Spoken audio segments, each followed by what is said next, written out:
জগায় মাধায় মগ্ন যারা পাপের পাকে জগতের জগায় মাধায় মগ্ন যারা পাপের পাকে সকলের পাপ নিয়ে সে সোনার গৌরঙ্গে মাখে সকলের পাপ নিয়ে সে সোনার গৌরঙ্গে মাখে দেখেছ কি প্রেমের ঠাকুর সচলেই জগন্নাথে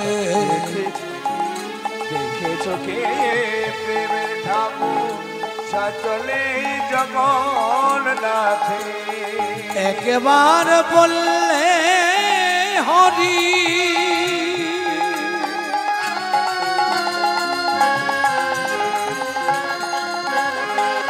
हरि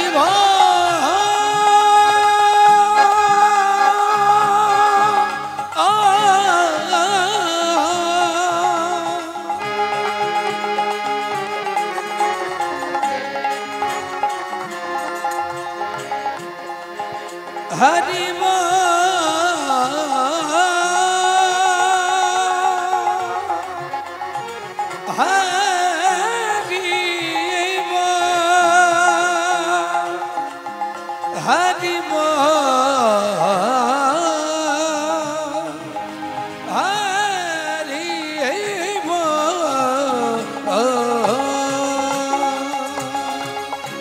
একবার বললে হরি যাইছে ভব পারে একবার বললে হরি যাই নিয়ে সে ভব পারে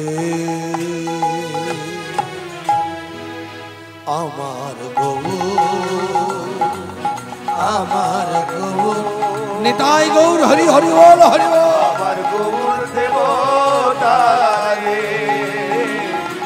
আমার গৌর দেবতারে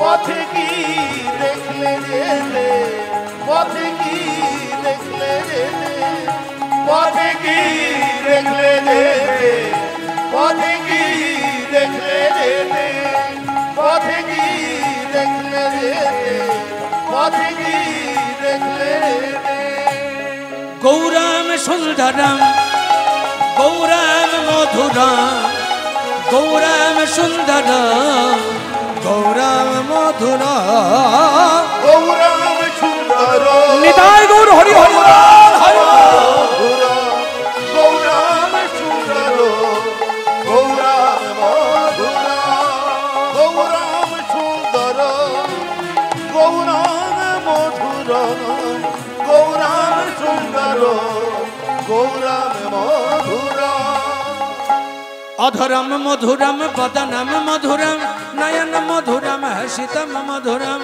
अधरम मधुरम वदनम मधुरम नयन मधुरम हसितम मधुरम अधरम मधुरम वदनम मधुरम नयन मधुरम हसितम मधुरम अधरम मधुरम वदनम मधुरम नयन मधुरम हसितम मधुरम चरणम मधुरम गमनम मधुरम चलितम मधुरम बोलितम मधुरम चरणम मधुरम गमनम मधुरम चलितम मधुरम बोलितम मधुरम गौराम सुंदरम गौराम मधुरम गौराम सुंदरम गौराम मधुरम गौराम सुंदर गौराम मधुर गौराम सुंदर गौराम मधुर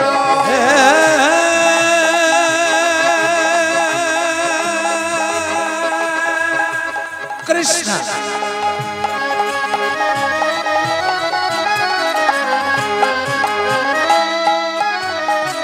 करुणा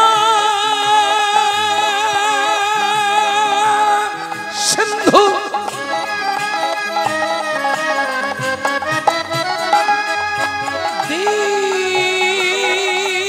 दीन बंधु जगतपते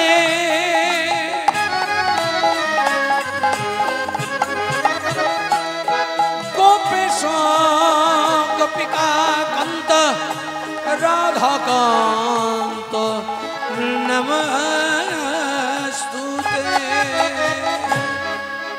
अधरम मधुरम वदनम मधुरम नयनम मधुरम हसितम मधुरम अधरम मधुरम वदनम मधुरम नयनम मधुरम हसितम मधुरम चरणम मधुरम गमनम मधुरम चलितम मधुरम फलितम मधुरम चरणम मधुरम गमनम मधुरम चलितम मधुरम फलितम मधुरम तप्त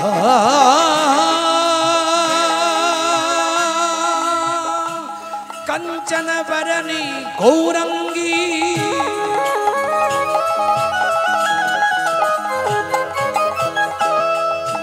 राधे वृंदावनेश्वरी वृषभानो श्रुते देवी त्वं नमामि हरि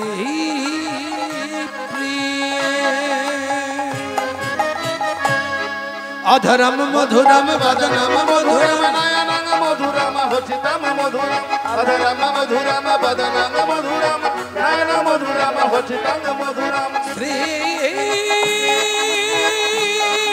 गुरवे गौरचंद्राय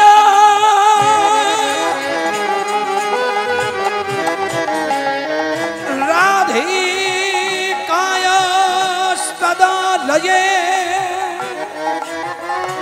कृष्णाय कृष्ण भक्ताय तद्भक्ताय नमो नमः मदनाथ श्री जगन्नाथ मद गुरु श्री जगत गुरु मदयात्मा सर्वभूतात्मा तस्मै श्री गुरवे नमः ब्रह्मानंदं परम सुखदं केवलं ज्ञानमूर्तिं दंडातीतं त्रिगुणरहितं सद्गुरु तं नमामि सद्गुरु तं नमामि सद्गुरु तं नमामि सद्गुरु तं नमामि गौर सुंदर निताय गौर हरि हरि हरि गौरम सुंदर गौरम मधुरा गौरम सुंदर गौरम मधुरा गौरम सुंदर गौरम मधुरा वंशा कल्पतरुभ्यश्च कृपा सिन्धुभ्येव च पतितानां पावनेभ्यो वैष्णवे भो नमो नमः ब्रह्मणो वैष्णव पदे प्रणति जमार सबे मिली चरण धुली तीन मस्तके अमार आमी अति मूढ़मती किछु नाई ज्ञान साधु गुरु वैष्णवे कृपा करे आशीष करुण दान शिक्षा गुरु दीक्षा गुरु करिनो बंदन खोल कर ताल बंदी बंदी भक्तगण माता पितार चरण बंदी होया हे कोमन वंदना समाप्त करी निताय गौर हरि हरि बोलून सारवजो गौरम सुंदरा गौरम मधुरा गौरम सुंदर गौरम मधुरा गौरम सुंदर गौरम मधुरा गौरम सुंदर गौरम मधुरा गौरम मधुरा गौरम मधुरा गौरम मधुरा गौरम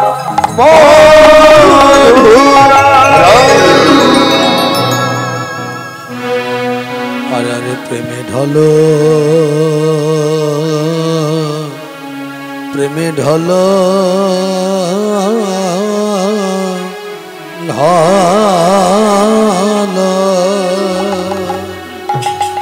आ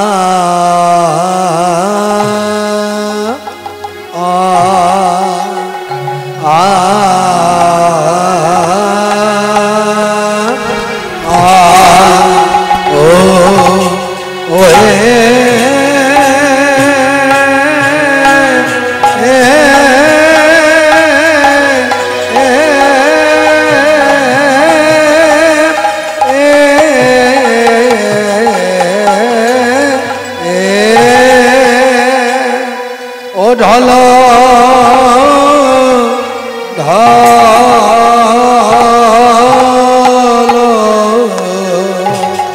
আহারে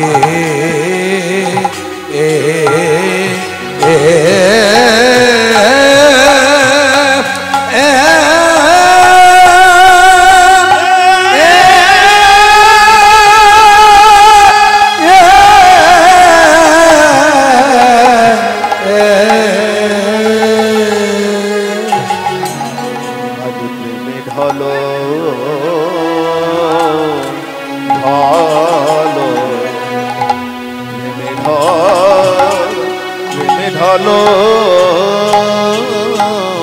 ঢলো গো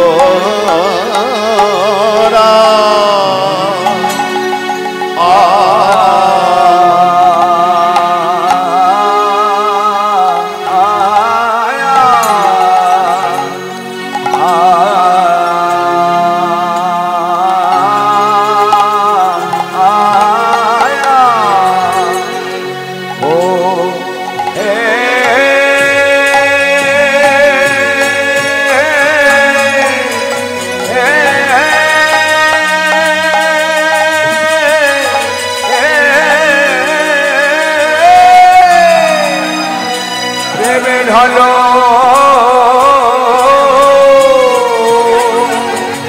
ঢালো ঢালো আজ কিনা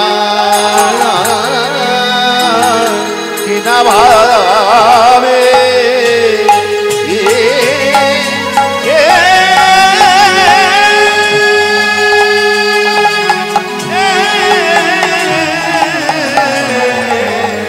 কিনা ভাবে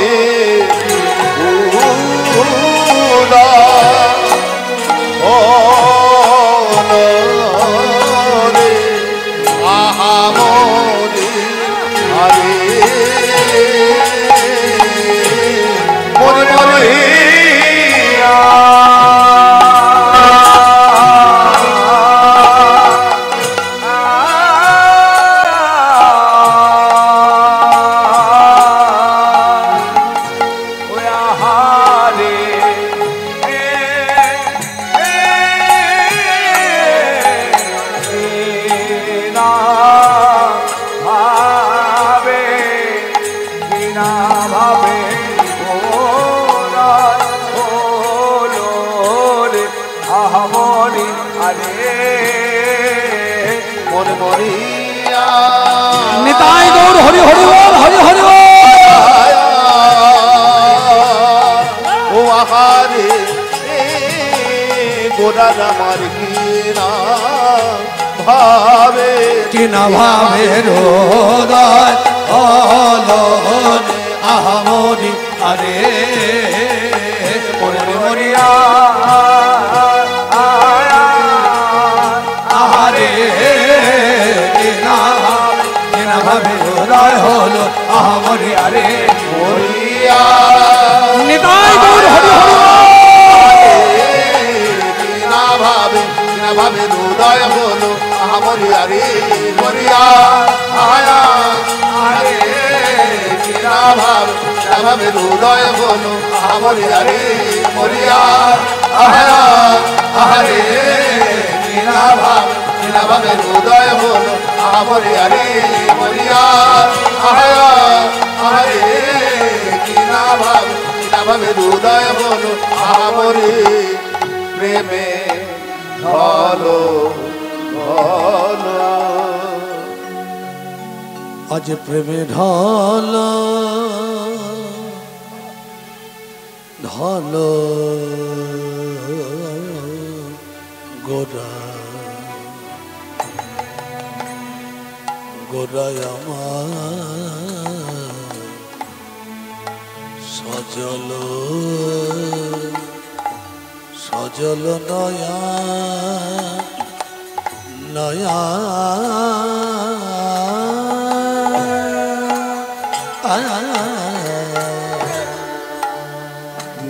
ঢলো ঢলো গোরা সজল নয়া আজ ত্রিভঙ্গ রূপেতে বিভোর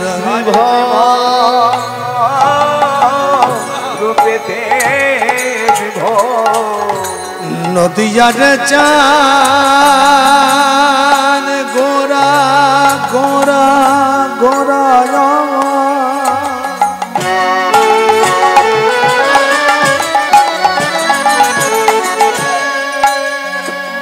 প্রাণ গৌর হরে আমার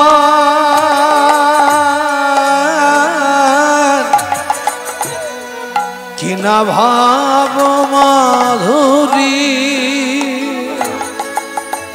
গোড়ায় আমার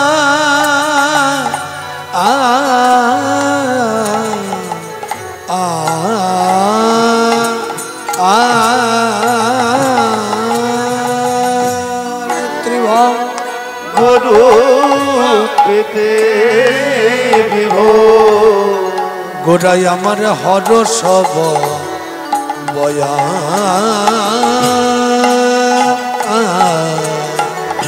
আজ প্রেমে ঢালো ঢালো গোরা গোরা সজলা নয়ন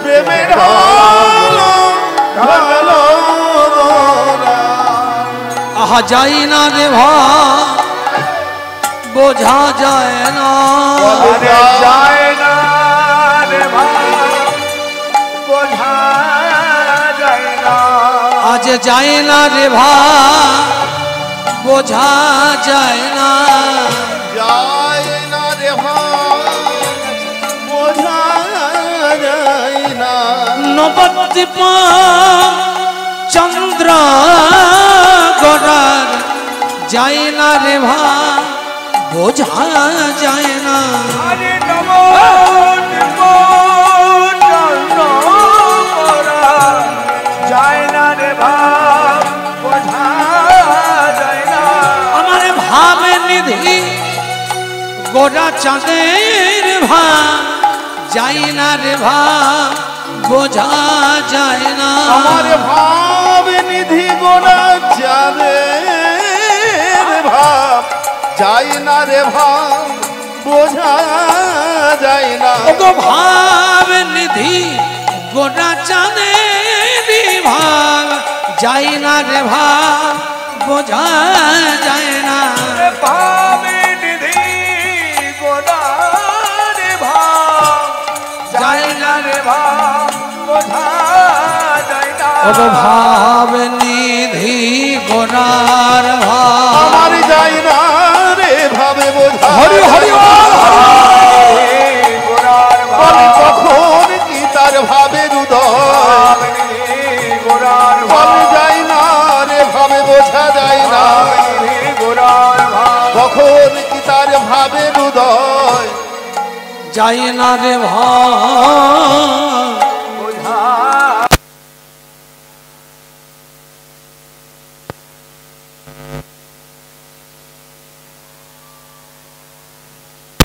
হরস বয়া হরস বয়া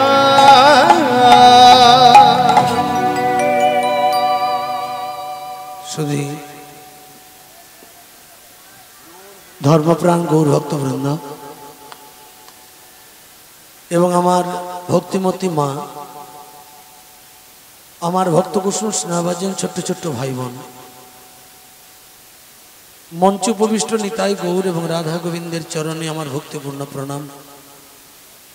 মঞ্চের দূর দূরান্ত থেকে আগত ষোড়শী ভক্ত বৈষ্ণব মণ্ডলী, বিশ্ব ব্রহ্মাণ্ডের অনন্ত কোটি জীব, তরু লতা গুল্ম বৃক্ষ আদি করে পশু পক্ষী কীট পতঙ্গ থেকে শুরু করে ব্রহ্মাণ্ডের অনন্ত কোটি জীবের চরণে অধম ক্ষুদ্রাতি ক্ষুদ্র মূর্খ জ্ঞানহীন ভজনহীন সাধনহীন পথের ধূলিকণা সম অধম তোতন ভট্টাচার্য এবং তার ক্ষুদ্র সম্প্রদায়ের সকলের শ্রীপাদ পদ্মে রইল কোটি কোটি ধন্যবাদযুক্ত প্রণাম। হরি হরি।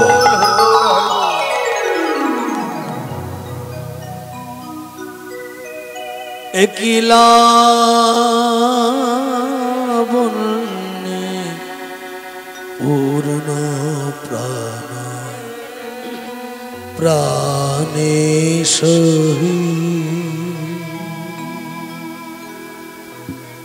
আনন্দ বসন্ত সমাগমে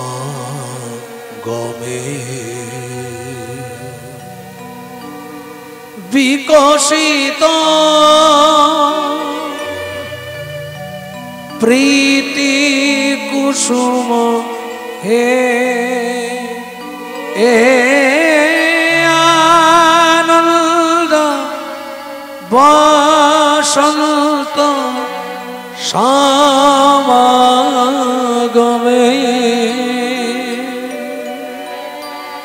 বিকশিত প্রীতি কুসুম পুলকিত চিত কাননে একলা বন্যে পূর্ণ প্রাণ প্রাণে সহি আনন্দ বসন্ত সমাগমে একলা বন্যে পূর্ণ প্রাণ প্রাণে সহি আনন্দ বসন্ত সমাগমে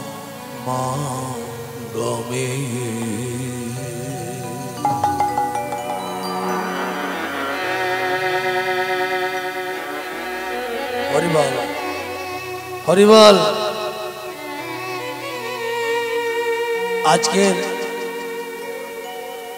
সুন্দর সুবর্ণ মণ্ডিত এই হরিসভায় কথার সময় রিভাবটা কমিয়ে দেন।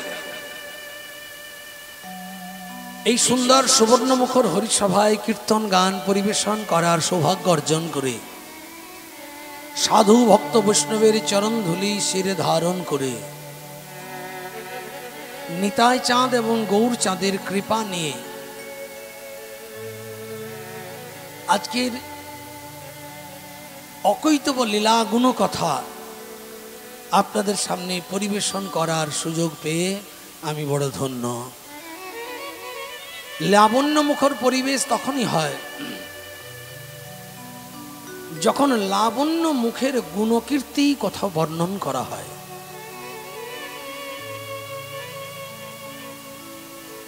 যেখানে অগণিত ভক্ত কুসুম উপস্থিত হয় এবং এই অগণিত ভক্ত কুসুম যখন প্রস্ফুটিত হয়ে নববৃন্দাবন রূপী হরিসভায় চারিদিকে বিকশিত হয়, তখন এই সুন্দর স্থানটি নববৃন্দাবন হয়ে ওঠে। নিতাই গৌর হরি।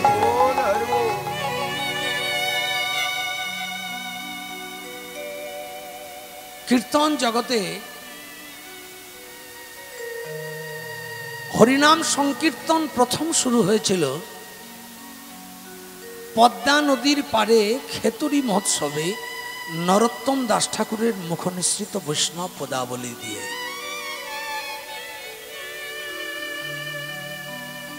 এই বৈষ্ণব পদাবলী যখন শুরু হয়েছিল, সেই কীর্তনের প্রধান শ্রোতা বা ভক্তের স্থান অলঙ্কৃত করেছিলেন যিনি, তিনি হলেন সাক্ষাৎ দেবী বিষ্ণুপ্রিয়া। হরি হরি।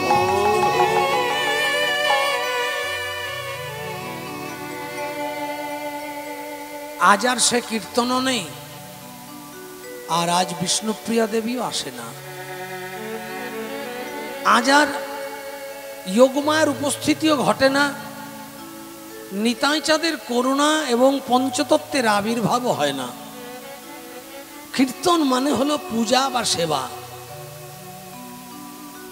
বাড়িতে যেমন আমরা মঙ্গলচণ্ডীর পূজা, নারায়ণের পূজা, শীতলার পূজা, লক্ষ্মীর পূজা, কালীর পূজা, দুর্গার পূজা, শিবের পূজা যেমন করি, একাধারে ওই পূজার যে পুণ্যার্জন, রিভাবটা কমাও কথাতে, কীর্তনের পূজাটা হচ্ছে তার থেকে অনেক বেশি ইম্পর্টেন্ট।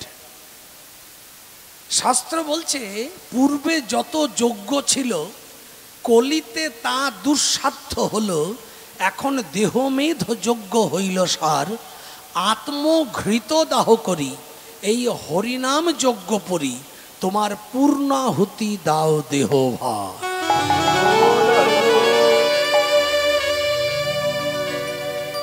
আমার কথাগুলো ভালো লাগলে উলুধ্বনি করবেন, আর খারাপ লাগলে চুপ করে থাকবেন।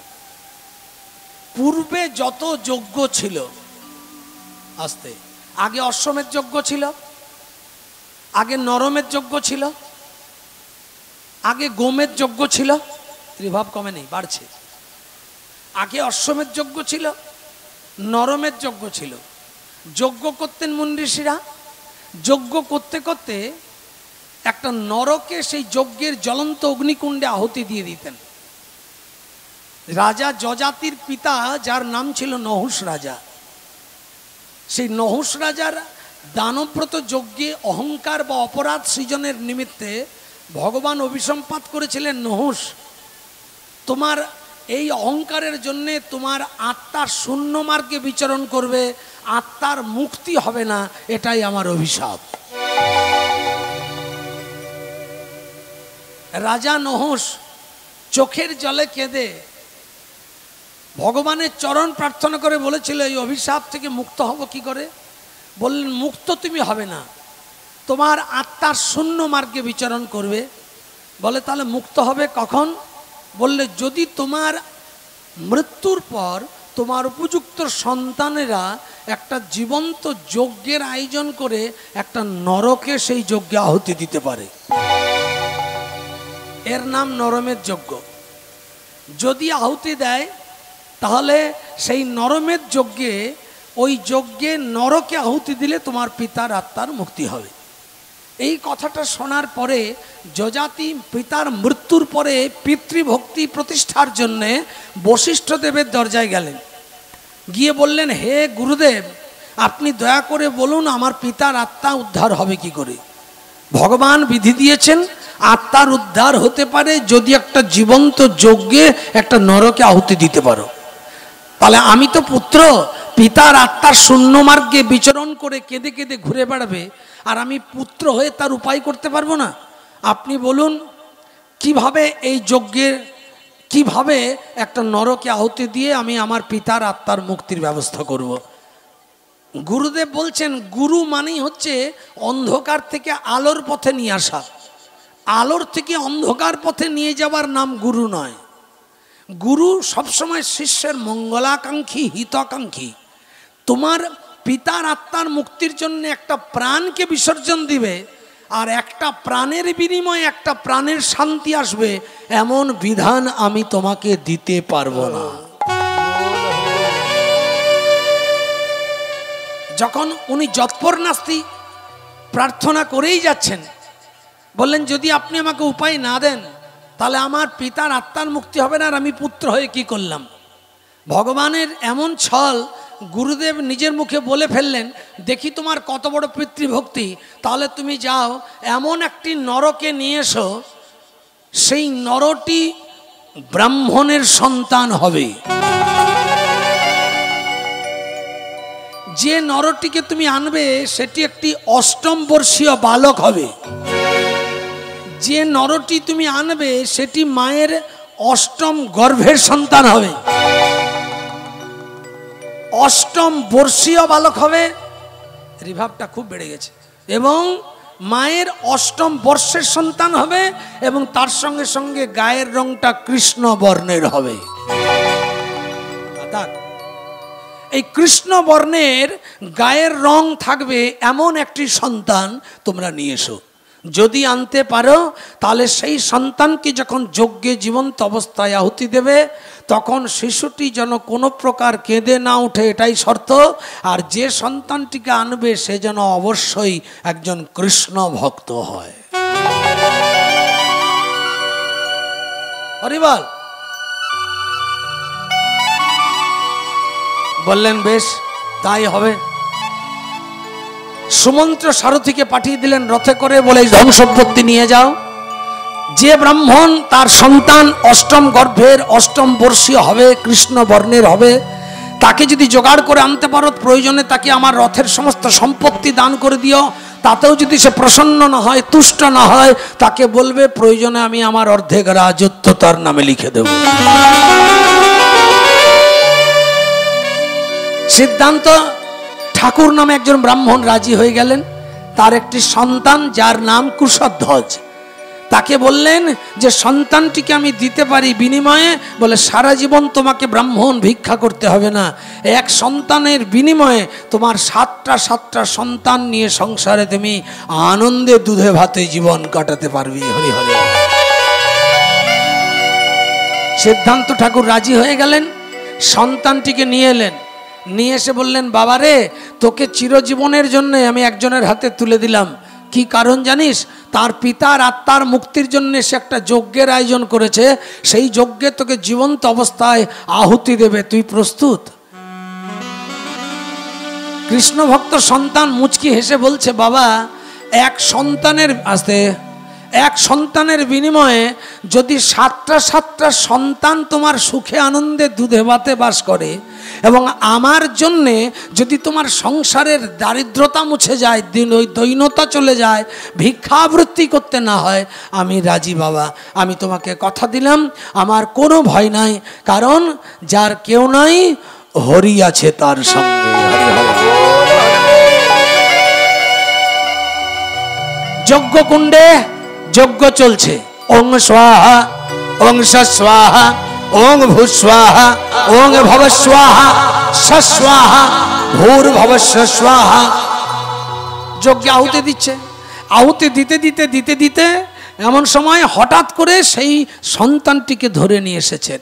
মুনি ঋষিরা বসে যজ্ঞ করছেন। ভালো করে ভাবুন, এই যজ্ঞ কলিকালে কেউ প্র্যাকটিস করলে কি হবে ভাবুন।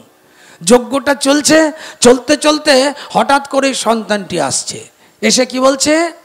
শ্রীকৃষ্ণ সুন্দর শরণ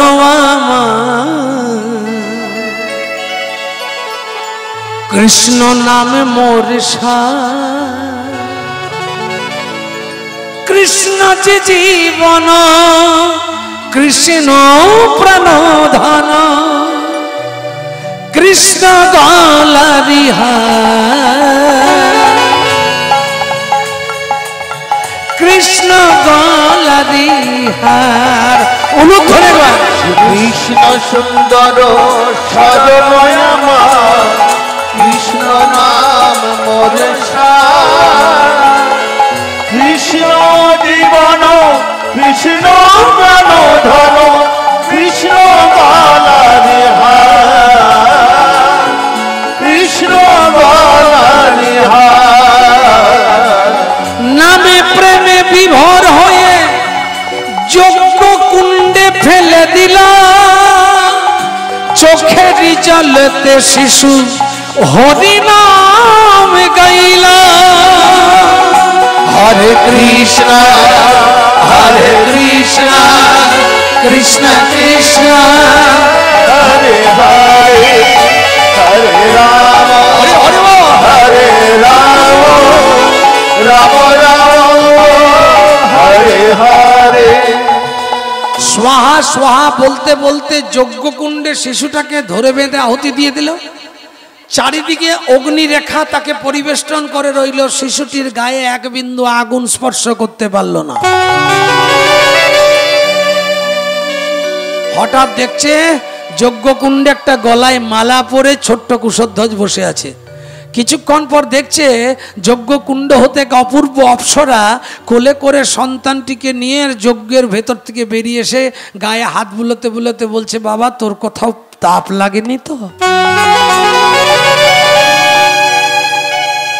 সবাই তাকিয়ে দেখছে যে অপূর্ব উর্বশী সম রমণী শিশুটিকে কোলে নিয়ে যজ্ঞ থেকে বাঁচালো, তিনি কে? বৈকুণ্ঠের শ্রীলক্ষ্মী। হরি হরি।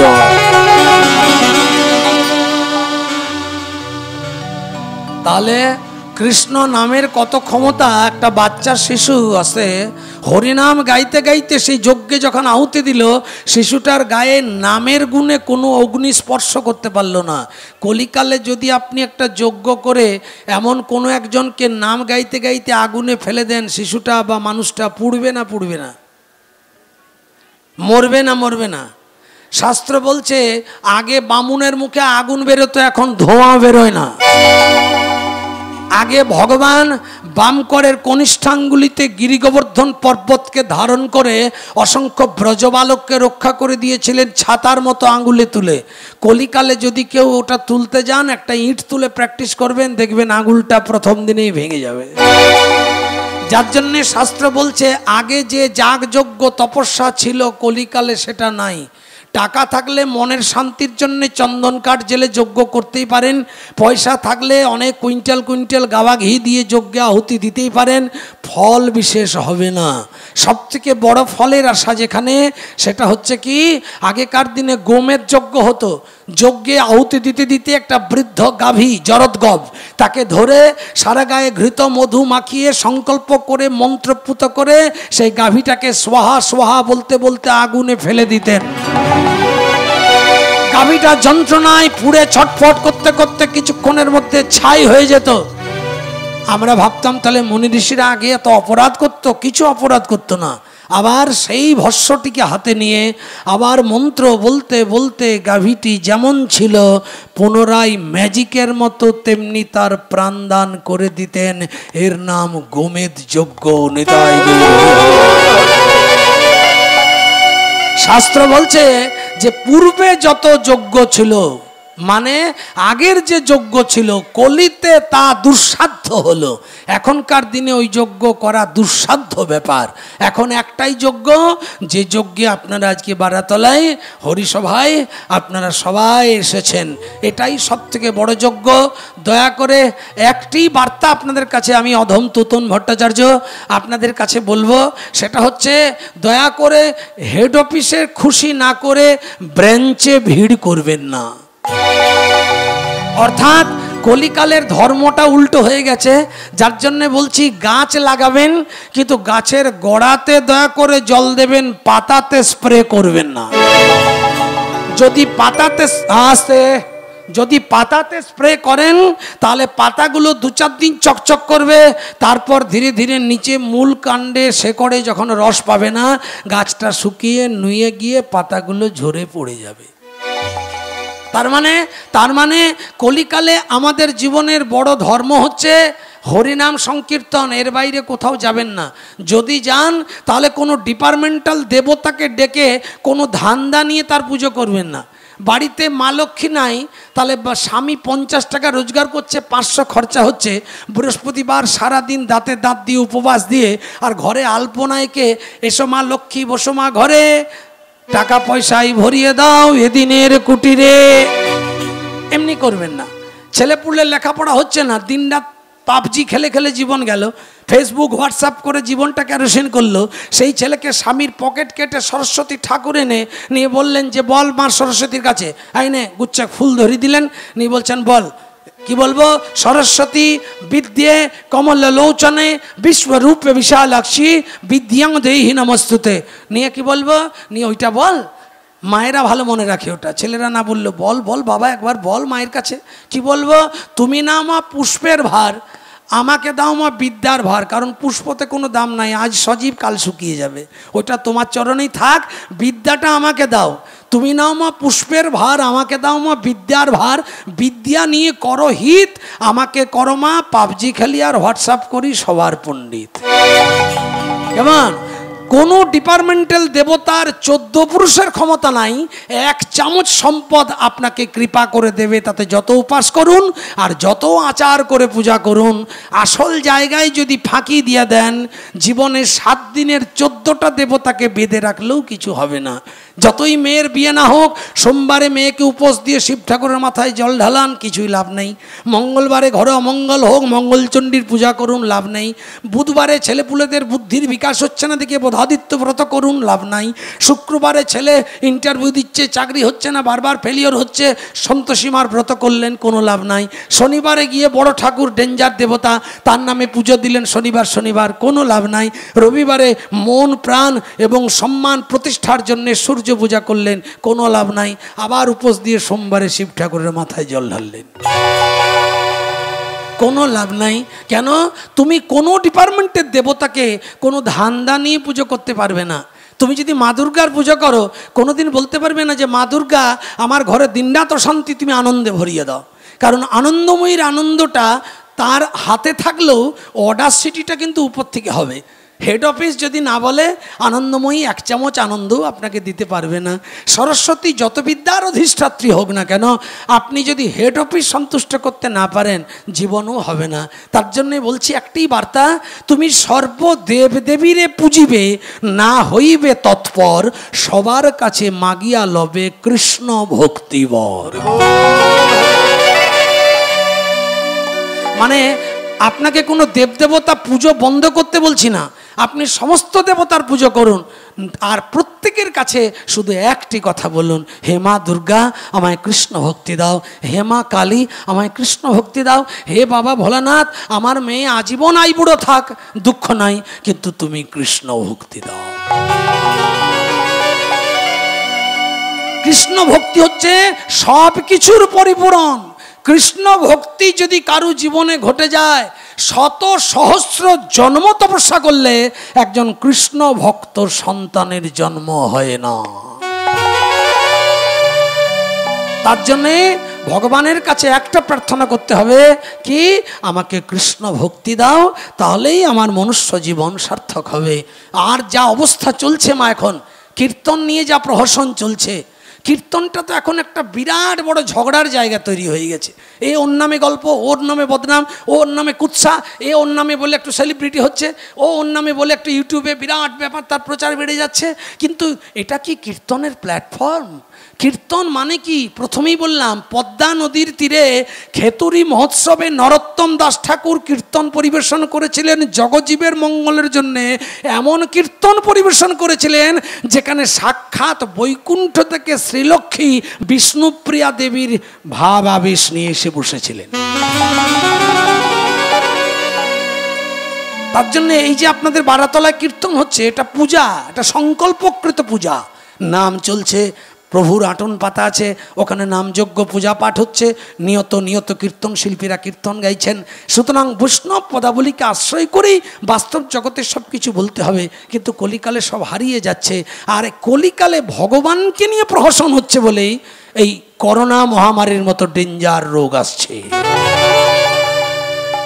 দেখুন 1720 সালে একটা মহামারী এসেছিল, ওটাও কিন্তু আপনার জন্যে, মা আমার জন্যে। 1820 সালে একটা মহামারী এসেছিল, ওটাও কিন্তু আমার জন্য। 1920 সালে একটা মহামারী এসেছিল, ওটাও কিন্তু আমার জন্য। আবার 2020-তে যে মহামারীটি এসেছে, ওটাও আমার জন্যে। 100 আফটার, 100 বছর পর পর একটা করে মহাপ্রলয় আসছে। আমি তোতন ভট্টাচার্য আপনাদের চরণধুলি যোগ্য নই, আমি বলে যাচ্ছি 2020 পরে 2120 জন্য সবাই তৈরি থাকুন। 2020-তে যে মহামারী এলো, 2120-তে এর থেকেও ডেঞ্জার মহামারী আসছে। তার একটাই কারণ, বসুন্ধরা কোনোদিন কারো পাপ বহন করতে জানে না। মনে রাখবেন, পৃথিবীতে কলঙ্ক সব থেকে কালি আর পাপ সব থেকে ভারী। কলঙ্ক কাজল সে কালি আর পাপ ভূমি সে ভারী। পৃথিবীতে পাপের মাত্রা যেভাবে বাড়ছে, যেমন ধরুন কলকারখানা বাড়লে পলিউশন বৃদ্ধি হয়, তেমনি পাপীর জন্ম পড়লে, পাপীর বাস বাড়লে বসুন্ধরা অতিষ্ঠ হয়। একবারই বসুন্ধরা চঞ্চল হয়েছিলেন যখন চরম অনাচার করেছিলেন দুরাচারী কংস।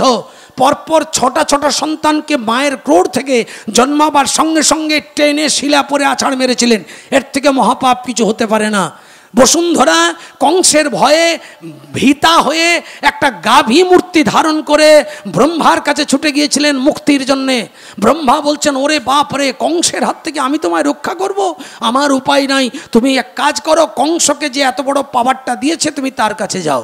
কৈলাসে চলে গেলেন, ভোলানাথের কাছে তপস্যা করলেন। ভোলানাথ বললেন, বসুন্ধরা তোমার চোখে জল, তুমি কাঁদছো, কি হয়েছে? বলে, আমি ধরিত্রীর বুকে এত বড় অনাচার সহ্য করতে পারছি না। বললে, এক কাজ করো, আমি যখন বর দিয়েছি আর তো বর ফেরাতে পারবো না, তা তুমি এক কাজ করো, ক্ষীরোদের কুলে চলে যাও। ক্ষীরোদের কুলে গিয়ে ভগবানের শরণাপন্ন হও। ভগবানের যখন শরণাপন্ন হলেন তখন ওই ধরিত্রীমার চোখে জল দেখে ভগবান বলেছিলেন, মা ধরিত্রী, দুরাচারী কংসের এত বড় অনাচার দেখে তুমি যেমন কষ্ট পেয়ে আজ মুক্তির জন্য আমার কাছে ছুটে এলে, এটাও যেমন সত্যি তেমনি এটাও সত্যি, কাঁদালে কাঁদিতে হয় এ কথা পুরাণে কয়। জগতে শিক্ষা দিলেন, কেউ যদি কাউকে কাঁদায় তাকে কাঁদতেই হবে। কেউ কারোর জন্য যদি একটা গর্ত খুঁড়ে রেখে ঠেলে ফেলার চেষ্টা করে, পিছনে তাকিয়ে দেখবেন তার গর্তটা ভগবান সবার আগে খুঁড়ে প্রস্তুত করে দিয়েছে। সুতরাং যেমন কর্ম তেমন ফল। তার মানে 6টা সন্তান যে নিধন হলো, তোমার প্রাণে লাগলো ধরিত্রী, ঠিক আছে, কিন্তু এই 6টা সন্তান কে জানো? এরা পূর্ব জন্মে ছিল হিরণ্যাক্ষ হিরণ্যকশিপুর নাতি কালনেমির পুত্র। এই 6টি সন্তান এরা পিতামহর উপর চরম নির্যাতন এবং অকথ্য অত্যাচার করেছিল গদির লোভে। তাই এরা এই গদির লোভে অত্যাচার করার জন্যে এদেরকে অভিসম্পাদ দিয়েছিলেন তার দাদু, যে তোদের এ জন্মের পিতার হস্তে পরজন্মে জন্মিবার সাথে সাথে মৃত্যু হবে। তাহলে ওই জন্মের পিতা যে ছিল তার নাম কালনেমি, সে পরজন্মে কংস হয়েছে, তার হাতেই ওই জন্যে 6টা সন্তান মরেছে। তুমি দুঃখ পেও না ধরিত্রী, এরা পূর্বজন্মের কুকৃতির গুণে কর্মফল ভোগ করছে। তবে হ্যাঁ, তুমি ধরিত্রী, তোমার বুকে পাপ সহ্য করা যাবে না। সুতরাং আমি কথা দিলাম, 6ষ্ঠ গর্ভ পর্যন্ত সন্তান নিধন হলেও 7ম গর্ভে অনন্তদেব বলরাম যাবে, আর 8ম গর্ভে আমি যাব। অর্থাৎ 7ম গর্ভেতে তথা যাইবে অনন্ত, 8মেতে যাব আমি হয়ে প্রাণবন্ত, দৈবকীর গর্ভেতে আমি জন্মিব ধরায়, কংসেরে বধিব আমি চিন্তা নাহি তাই নিতাই গৌর। বোঝা গেল মা? তাহলে এই ধরিত্রী সব সইতে পারে, কোনোদিন পাপ সইতে পারে না। তাই বারাতলায় আমি হরিবাসরের প্রতিটি ভক্তের চরণ ধরে একটা প্রার্থনা করব, জীবনে কোনো দেব দেবতার পুজো করতে পারেন না পারেন দুঃখ নাই, উপোস কাপাস দিয়ে শরীরে গ্যাসের রোগ, প্রেশারের রোগ, সুগারের রোগ ধরিয়ে চেন্নাই ভেলোরের যাত্রী হয়ে অল্প বয়সে জীবন ঘোচাবেন না। কারণ মনুষ্য জীবন হচ্ছে বহু দুর্লভ জীবন। যদি পারেন কলিকালে কোনো ধর্ম করতে পারুন বা না পারুন, বারাতলার মতো হরিসভায় গিয়ে এক মনে 3 ঘন্টা মনের পায়ে শেকল দিয়ে বসে বেঁধে চোখের জল 2 ফোঁটা ফেলে 2টো বাহু তুলে ভক্ত বৈষ্ণবের মাঝে একটু হরিনাম করবেন। নিতাই গৌর হরি হরি বল। ব্যাস, এটা যদি করতে পারেন তাহলে বিপদ থেকে বেঁচে যাবেন। 1720 সালে একটা মহামারী এসেছিল যার নাম আন্ত্রিক কলেরা। গ্রাম গ্রাম শুদ্ধ উজাড় হয়ে গেছে, কত হাহাকার, কত কান্না। 1820 সালে একটা মহামারী এসেছিল যার নাম হচ্ছে স্পেন ফ্লু। স্পেনের এক ধরনের জ্বর, যে জ্বর জারি হয়েছে তারই মৃত্যু হয়েছে। 1920 সালে আরেকটা মহামারী এসেছিল যার নাম হচ্ছে কি, মহামারী দুর্বুদ্ধ রোগ হয়েছিল 1920 সালে, যেটার নাম হলো প্লেগ রোগ। আবার ঠিক 2020-তে 100 বছর পর পর আরেকটা মহামারী এলো, কোভিড-19, অর্থাৎ করোনা মহামারী। এত ডেঞ্জার রূপের যে মা তিল তিল করে নারী ছাড়া ধনকে মানুষ করেছে, সে মা তার সন্তান যখন মরে গেছে, সেই মৃত সন্তানের ডেড বডিটাও মা একবার চোখ খুলে দেখতে পায়নি। মৃত সন্তানের ডেড বডি মা একবার চোখ খুলে দেখতে পায়নি। এর থেকে বড় দুঃখ কি আছে? ভালো ভালো করে সুন্দর শ্মশান সুসজ্জিত করে যে চিতা নির্মিত করে তাতে আগুনে তাদের দাহ করবে, সে সুযোগ হয়নি। মরার পর মরা ধরে বেঁধে প্যাকিং করে আর মাটির গর্ত খনন করে ছুঁড়ে ফেলে দেওয়া হয়েছে। এমন একটা রোগ, যে রোগটা আসা মাত্রই একটা বাঁশ দিয়ে কোয়ারেন্টাইন করে তাকে সমাজ থেকে পতিত করে দেওয়া হয়েছে। এমনকি যার বাড়িতে রোগ হয়েছে তাদের সঙ্গে কোনো পড়শি কথা বললে সেই পড়শির সঙ্গেও কেউ কথা বলতো না, তাকে অরিভাব চিন্তায় তাকে দূরে ঠেলে রাখতো। এর থেকে মুমূর্ষু বিভৎস সময় আর আমাদের পৃথিবীতে আসবে বলে মনে হয় না মা। আজকে যেভাবে মন দিয়ে বসে হরিনাম শুনছেন, এই হরিনামটা কিছুদিন আগে বন্ধ হয়ে গেছিল। কেন? ভগবান সব সইতে পারে, ভগবানের নামে কোনো অনাচার ভগবান সইতে পারে না। কীর্তন হলো পূজা, কীর্তনিয়াকেও যেমন নিষ্ঠার সঙ্গে কীর্তনে কোনো আজে বাজে কথা বলা চলবে না, তেমনি ভক্তদেরকেও প্রকৃত কীর্তন শ্রবণে নিষ্ঠার সঙ্গে হরি কথা আলোচনার লালসা রাখতে হবে। নিতাই গৌর হরি হরি।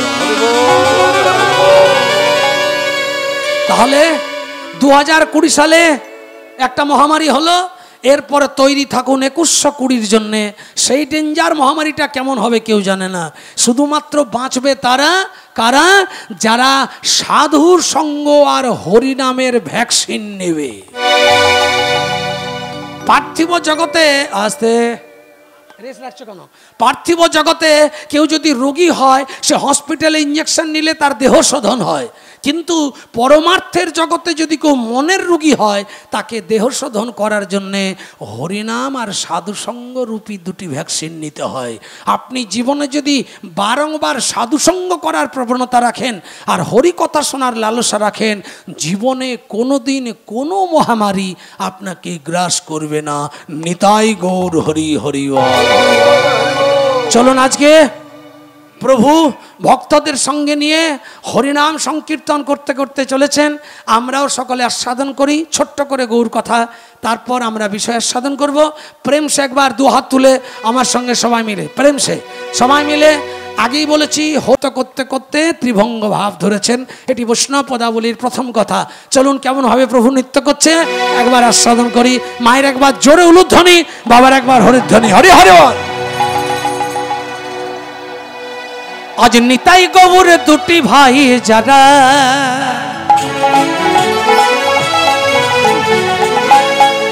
আজ তারা দু ভাই এসেছে রে। আজ হরি নামে প্রেমে বিতরিতে তারা, দেখো তারা দু ভাই এসেছে রে। নিতাই গৌর হাত তোলে, 1 2 3 4 উলুধ্বনি।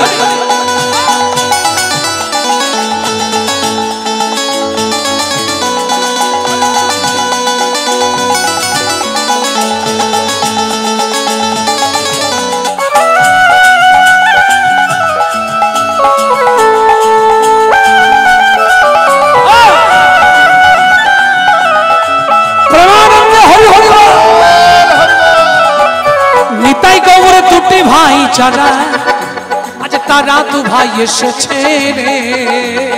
নিতাই গৌর দুটি ভাই যারা, তারা দু ভাই এসেছে রে। আজ নিতাই গৌর দুটি ভাই যারা, তারা দু ভাই এসেছে রে। নিতাই গৌর দুটি ভাই যারা, আজ তারা দু ভাই এসেছে রে। মানে অনুভূতিটা আপনার হৃদয়ে হতে হবে। আপনার হৃদয়ে নিতাই গৌর এসেছে, বাইরে আসেনি। নদিয়া নবদ্বীপে খুঁজে কোথাও নিতাই গৌর পাবেন না। যা নাই বিশ্ব ব্রহ্মাণ্ডে তা আছে আপনার দেহ ভাণ্ডে। আমার ভেতরে নিতাই এসেছে। আমার ভিতরে নিতাই কে মা? আমার ভিতরে নিত্যানন্দ হচ্ছে আহ্লাদ পরিপূর্ণ, যেটি শুদ্ধাতি শুদ্ধ আনন্দ, তার নাম নিত্যানন্দ। আমার ভিতরে গৌরাঙ্গকে শুদ্ধ আত্মা। আমার ভিতরে শ্রীবাসঙ্গন কোনটি? হৃদয় বা মনমন্দির। আমার ভিতরে গদাধরকে শুদ্ধ প্রেম। আমার ভিতরে অদ্বৈতকে শুদ্ধ সাত্ত্বিক জ্ঞান। আর আপনি যখনই দুহাত তুলে নৃত্য করছেন, আপনার ভেতরে নিতাই চাঁদ নৃত্য করবে এমন আবেশে নাচতে হবে। কেমন? 1 2 3 4।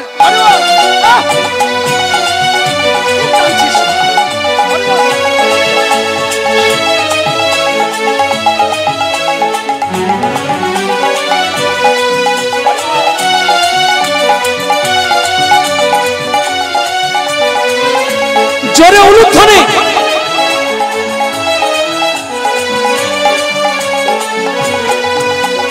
নিতাই গৌর দুটি ভাই যারা, করতাল দিয়ে তারা দু ভাই এসেছে রে। নিতাই গৌর দুটি দুটি ভাই যারা আজ তারা দু ভাই এসেছে রে।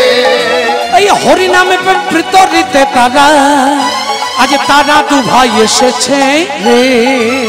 হরি নামে বিতরিতে তারা আজ তারা দু ভাই এসেছে রে। বলে জগাই মাথায় যারা পাপী ছিল হরি নামে তারা উত্তরে গেল।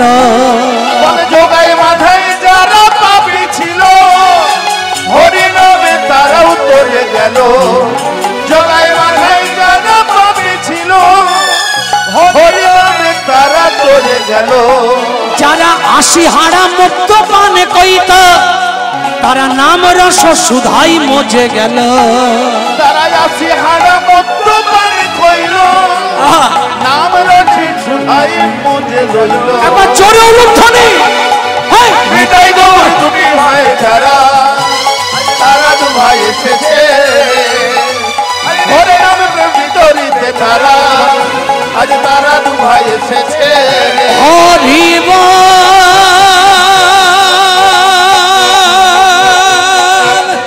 হরি বল হরি বল হরি হরি বল।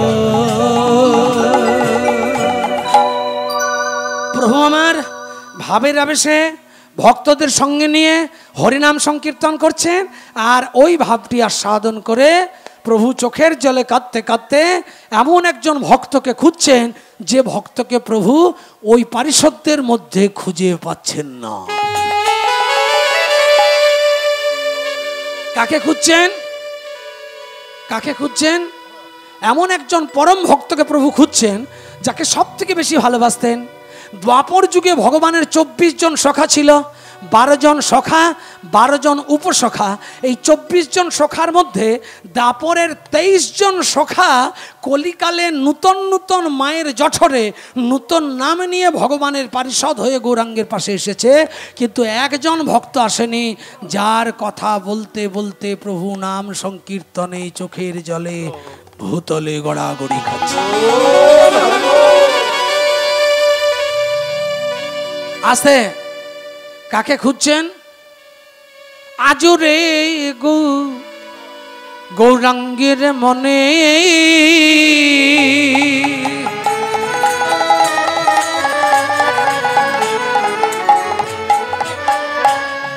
আজ কি ভাব জাগলা আজুরে গো রাঙ্গের মনে কি ভাব জাগিল আজ শ্রীদাম শ্রীদাম বলি গোরা ভূতলে পড়ে শ্রীরাম শ্রীরাম বলে ঘোরা আজ সধনে বলে একবার আমার এনে দেখা, একবার আমায় এনে দেখা। আমি শ্রীদাম বিনে রইব কেমনে, একবার আমায় এনে দেখা। শ্রীরাম বিনে রইব কেমনে, একবার আমায় এনে দেখা। আমি শ্রীদাম বিনে রইব কেমনে, একবার আমায় এনে দেখা। শ্রীরাম বিনে রইব কেমনে, আমি তার দর্শনে প্রাণে মরি। হরি হরি এনে দেখা অদর্শনে প্রাণে মরি। একবার তানে এনে দেখা অদর্শনে রইতে নরে। একবার তানে এনে দেখা অদর্শনে রইতে নরে। একবার তানে এনে দেখা অদর্শনে রইতে নরে। একবার তানে এনে দেখা। আজ শ্রীদাম শ্রীদাম বলি গোরা আজ পরে ভূমি তলে। শ্রীরাম শ্রীরাম বলি কাঁদে আজ পৌড়ে ধরা তলে। ওগো শিবানন্দ কাঁদে আর ভাসে নয়ন জলে। শিবানন্দ কাঁদে আর ভাসে চোখের জলে। আমরা খুব ছোট্ট করে গৌর কথার সাধন করলাম। নিত্যানন্দ প্রভু মহাপ্রভুর ভাবটি শ্রীবাসঙ্গনে দেখে বলছে যে তুই এত কাঁদছিস কেন বলতো? বললেন, দাদা আমার সব পারিষদগণ কলিকালে আমার পাশে এসেছে। আমি যাকে দ্বাপর যুগে সব থেকে বেশি ভালোবাসতাম, একটু বাড়াও সাউন্ডটা, আমি যাকে দ্বাপর যুগে সব থেকে বেশি ভালোবাসতাম, আমার সেই শ্রীদাম দাদাকে আমি কলিকালে দেখতে পাচ্ছি না।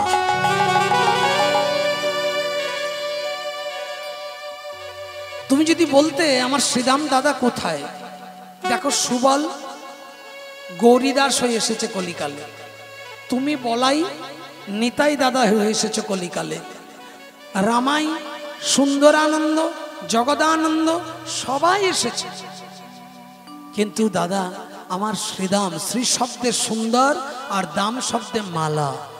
একটা মালাকে যেমন ভালোবেসে অতি স্নেহের, অতি ভালোবাসার, অতি আপন করে আমরা গ্রহণ করি, কণ্ঠের মালা যেমন গলার কাছে ঝোলে আর আমাদের অতি প্রিয় বলে মনে হয়, শ্রীদাম দাদাকে কণ্ঠের হারের মতো সর্বদা দুটি চোখের সম্মুখে রাখতেন।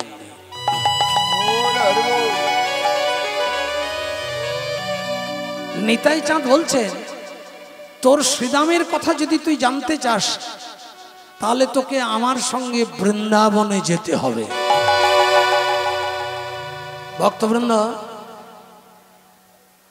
হরিবল, এই মাঝে যেভাবে ওই যে ঢুকেছেন না, আর কীর্তন শুনে শান্তি পাবেন না।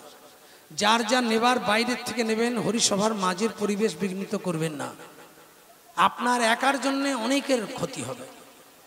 চোখের জলে কাঁদতে কাঁদতে যখন মহাপ্রভু শ্রীদামের কথা বলছেন, তখন নিত্যানন্দ বলছেন, তুই শ্রীবাসঙ্গনে বসে থাক, তোর প্রিয় শ্রীদামকে উদ্ধার করে এনে দেবার দায়িত্ব আমার।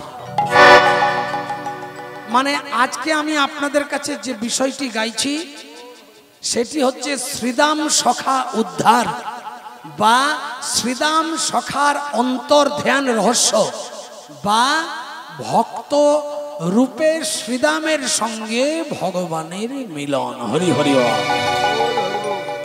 নিত্যানন্দ বলল, যদি সত্যি তুই শ্রীদামকে দেখতে চাস তাহলে এক কাজ কর। কি করব? বলে আমার সঙ্গে ভাবের আবেশে বৃন্দাবনে চল। হরি হরি। আমার সঙ্গে ভাবের আবেশে বৃন্দাবনে চল, বৃন্দাবনে গিয়ে তুই তোর শ্রীদামের সন্ধান পাবি। বলে কি করে যাব? চলুন আমরাও সবাই নিতাইয়ের সঙ্গে বৃন্দাবনে যাব। শ্রীবাসঙ্গনে মহাপ্রভু রয়েছেন, শ্রীদামকে এনে শ্রীবাসঙ্গনে মহাপ্রভুর সঙ্গে ডাইরেক্ট মিলন করব, এটি আজকের বিষয়। অর্থাৎ আজকের বিষয়টি হচ্ছে শ্রীদাম সখার অন্তর্ধ্যান রহস্য বা শ্রীদাম উদ্ধার। কেমন? চলুন, কারা কারা বৃন্দাবনে যাবেন না একবার জোরে উলুধ্বনি হরি হরি।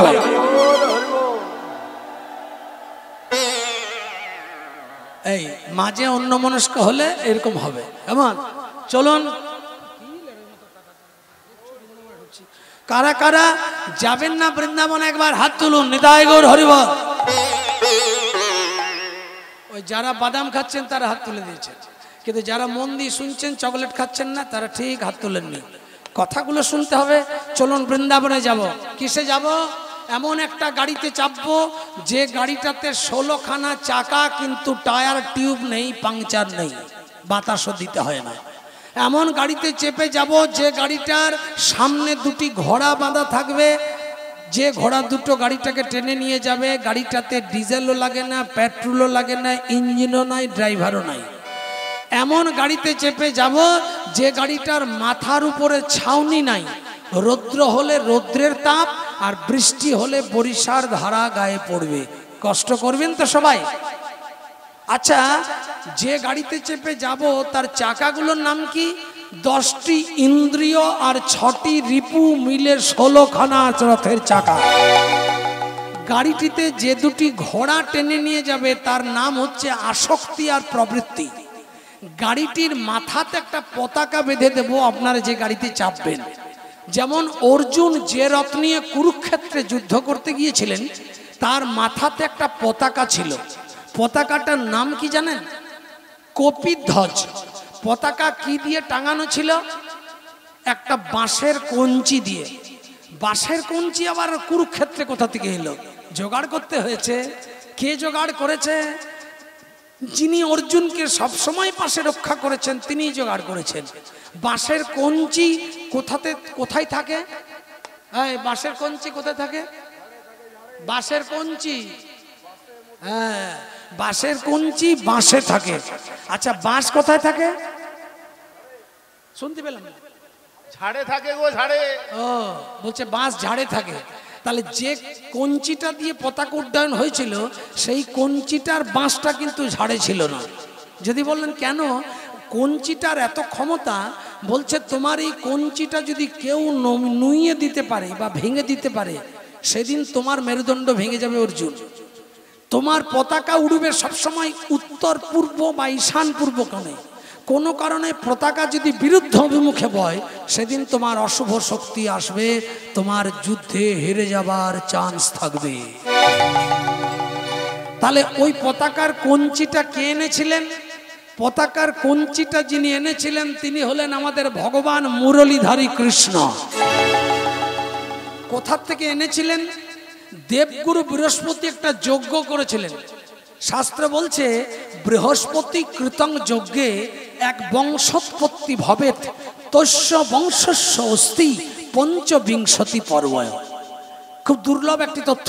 শাস্ত্র বলছে দেবগুরু বৃহস্পতি একটা যজ্ঞ করেছিলেন। যে কুণ্ডে যজ্ঞটা হয়েছিল, বালু দিয়ে যে কুণ্ডটা তৈরি হয়েছিল, সেই যজ্ঞের কুণ্ডের মধ্যস্থল থেকে একটা 25 পর্বের বাঁশ গাছের জন্ম হয়েছিল। একটা 25 পর্বের বাঁশ গাছের জন্ম হয়েছিল। সেই 25 পর্ব বাঁশ গাছটা যখন জন্ম নিয়েছিল তখন দেবতারা সবাই সেই বাঁশ গাছটা নেবার জন্যে সব উতপতি করতে শুরু করেছে। কেন? দেবগুরু বৃহস্পতির যজ্ঞকুণ্ডের বাঁশ মানে কি ছেলে খেলা ব্যাপার? তাই সেই দেবগুরু বৃহস্পতির যজ্ঞকুণ্ডের বাঁশটি 25 পর্ব। মায়েরা জেনে রাখুন, কোনো বাঁশ ঝাড়ে যদি একটা গাঁট থেকে আরেকটা গাঁট, এটাকে বলে এক পর্ব। এইরকম যদি 25টা পর্ব কোনো গাছে থাকে তাহলে জানবেন সেটা পূর্ণাঙ্গ বাঁশ। আর যদি 23 পর্ব হয়ে যায়, 22 পর্ব হয়ে যায়, 20 পর্ব হয়ে যায়, জানবেন বাঁশটা পূর্ণ হয়নি। মানে মায়েদের সন্তান যেমন 10 মাসের আগে যদি 8 মাসে কারো বাচ্চা হয়ে যায়, কি বলে? অপুষ্টিজনিত বাচ্চা। ঠিক তেমনি ওই বাঁশটা অপুষ্টিজনিত। বাঁশের পূর্ণাঙ্গ রূপ হচ্ছে 25 পর্ব। তাই দেবগুরু বৃহস্পতির যজ্ঞকুণ্ডে যখন 25 পর্বের বাঁশ গাছের জন্ম হলো, এই খবরটা দেবমহলে ছড়াছড়ি হয়ে গেল। সঙ্গে সঙ্গে বৈকুণ্ঠ থেকে শ্রীহরি, সঙ্গে সঙ্গে কৈলাস থেকে ভোলানাথ, সঙ্গে সঙ্গে অযোধ্যা থেকে রামচন্দ্র, সঙ্গে সঙ্গেই একবারে অর্জুন, সবাই উঠে পড়ে এসে আর ছুটে পড়েছে। এসেই ওই দুর্লভ সম্পত্তি দেখে সবাই বলছে আমাকে দাও আর আমাকে দাও। এবার কাকে দেবে? স্বয়ং শ্রীহরি যখন দাঁড়িয়ে আছে তখন এবার আলাদা করে তো কাউকে দেওয়া যাবে না, সমান সমানও ভাগ করা যাবে না। কি করলেন? 25টা পর্বের বাঁশ গাছটি নবমে সারঙ্গ ধেনু, সপ্তমে হরকার মুকা, পঞ্চমে রাম কোদণ্ড আর তৃতীয় গান্ডীব অর্জুন। 9 পর্ব কেটে নিয়ে বিষ্ণুকে দিলেন, বিষ্ণু সেটা সারঙ্গ ধেনু করলেন। 7 পর্ব কেটে নিয়ে ভোলানাথকে দিলেন, ভোলানাথ সেটা হরধনু করলেন। 5 পর্ব কেটে নিয়ে রামচন্দ্রকে দিলেন, রামচন্দ্র সেটা কোদণ্ড বাণ নির্মাণ করলেন। আর 3 পর্ব কেটে নিয়ে অর্জুনকে দিলেন, অর্জুন গান্ডীব ধনুক করলেন। ওই যে মা বলুন তো ক পাপ গেল? এর নাম কীর্তন শোনা। 9 পাপ বিষ্ণুকে দিলেন, 7 পাপ ভোলানাথকে দিলেন, 5 পাপ রামচন্দ্রকে দিলেন, 3 পাপ অর্জুনকে দিলেন। কত পাপ গেল? 24। Thank you. 24টা পর্ব চলে গেল। এবার সবাই নিজে নিজের সম্পদ নিয়ে অর্জুন করলেন গান্ডীব ধনুক, রামচন্দ্র ভোলানাথ করলেন হরধনু, আর স্বয়ং বিষ্ণু করলেন সারঙ্গ ধেনু। এইভাবে সবাই তৈরি করে নিলেন আপন আপন সম্পদ। বাকি রইল এক পর্ব। একটা পর্ব আঙ্গুল দিয়ে মাপলে 38 আঙ্গুল হয়, তার বাইরে ডগা দিকে একটু কঞ্চি পড়েছিল। শ্রীদামকে হঠাৎ কানাই গোষ্ঠে বলছে, বলে হারে এ শ্রীদাম, ও শ্রীদাম, বলে আমাকে তাড়াতাড়ি করে একবার যেতে হবে বৃহস্পতির যজ্ঞকুণ্ডে। বলে কেন? বলে ওখানে একটা দুর্লভ সম্পদ ভাগাভাগি হয়ে গেল, সবাই সবটা মেরে নিয়ে চলে গেল, আমার কপালে বোধহয় কিছুই নাই। বলে দাঁড়া দাঁড়া একটু ঘুরে আসি। কৃষ্ণ তাড়াতাড়ি করে আর ছুটতে ছুটতে এসে বৃহস্পতির যজ্ঞকুণ্ডে যখন দাঁড়িয়েছে তখন 24 পা ভাগাভাগি করে শেষ। এক পর্ব বেঁচেছিল। ওই এক পর্বের সঙ্গে, আরে কথাতে একটু রিভাবটা কমানো যাবে না রে বাবা? তোরা তো গল্পই করছিস খালি, কথাতে রিভাবটা একটু কমানো যাবে না? এক পর্ব যেটা ছিল, সেই এক পর্ব থেকে একটু সামনে কঞ্চি ছিল। ওই এক পর্বের সঙ্গে কঞ্চিটুকু কার ভাগ্যে জুটলো? কৃষ্ণের। কৃষ্ণের ভাগ্যে যখন জুটলো তখন কৃষ্ণ কি করলেন? বললেন কঞ্চি সমেতি দিয়ে দাও। কৃষ্ণ সেটাকে নিয়ে দেখলেন সবাই তো দুর্লভ সম্পদ তৈরি করলো, আমি কি করব? কৃষ্ণ কি করলেন? ওই এক পর্বের 38 আঙ্গুলটাকে 3টে টুকরো করলেন। একটা 8 আঙ্গুলের টুকরো করলেন, যেটা নাম দিলেন বেনু, যেটা তীক্ষ্ণ স্বরে বাজে। বললেন এইটা আমি গোচারণ ক্ষেত্রে যখন শ্যামলী ধবলীকে ডাকবো তখন বাজাবো, আর আমার 24 জন রাখালদের যখন ডাকবো তখন বাজাবো। 8 আঙ্গুলের বাঁশি হয়ে গেল, নাম দিলেন বেনু। বেনু কথাটা আপনারা শুনেছেন, উত্তর গোষ্ঠে শোনেন। চাঁদ মুখ বেনু দিয়া সব ধেনুর নাম লইয়া ডাকিতে লাগিল উচ্চ স্বরে, শুনিয়া কানাইয়ের বেনু ঊর্ধ্ব মুখে ধাই ধেনু পুচ্ছ ফেলি পিঠের উপরে। এটা বেনু। তাহলে বাকি থাকে কত? 8 আঙ্গুল গেলে মা কত থাকে? এক পর্বের 8 আঙ্গুল গেলে 30 আঙ্গুল। 38 আঙ্গুলে পর্ব। তাহলে 30 আঙ্গুলের মধ্যে 12 আঙ্গুল কেটে নিয়ে একটা বাঁশি করলেন।